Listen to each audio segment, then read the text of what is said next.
Debt collector pinjaman online atau DC pinjol, incar kontak darurat. Lakukan hal ini ya untuk teman-teman biar nggak kelewat atau mungkin teman-teman nggak kecolongan dalam tanda. Oke, ngomong-ngomong soal DC incar kontak darurat, itu menjadi salah satu gerbang pertama ya yang akan dituju oleh para penagih pinjaman online.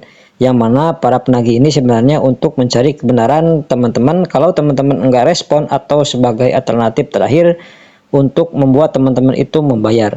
Nah, kalau teman-teman ketemu DC yang baik, yang taat aturan, tidak akan ada masalah kontak darurat, hanya akan dihubungi seperti biasa, tidak akan berupaya untuk melakukan penagihan marah-marah, enggak ya, enggak akan mengganggu seperti itu.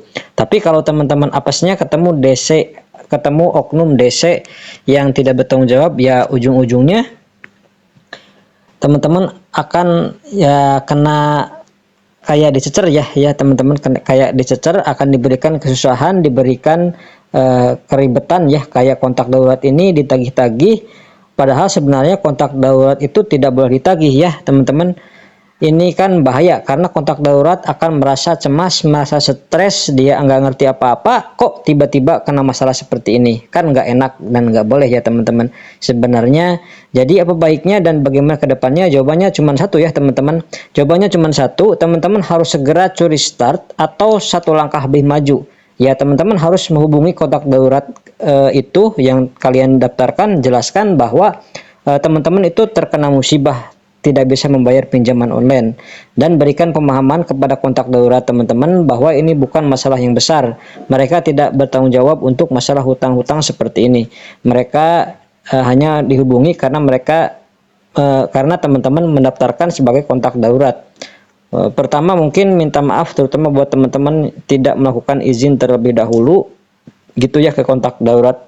Melakukan minta maaf, kemudian ke teman-teman jelaskan bahwa abaikan aja, nggak usah terlalu digubris karena ya ini kesalahan teman-teman, karena ya harusnya mereka tidak akan kena dampak apapun, karena memang secara undang-undang kontak darurat ya sekedar kontak darurat, bukan untuk tempat penagihan dan tidak akan terkena imbas apapun itu yang terjadi. Mungkin itu aja ya teman-teman, harus mulai untuk apa yang proaktif gitu ya untuk menjelaskan kepada kontak darurat teman-teman, karena ya memang itu jalan satu-satunya membuat mereka itu lebih tenang dan lebih nyaman. Jadi segitu dulu di video kali ini, mudah-mudahan informasi ini bermanfaat untuk teman-teman.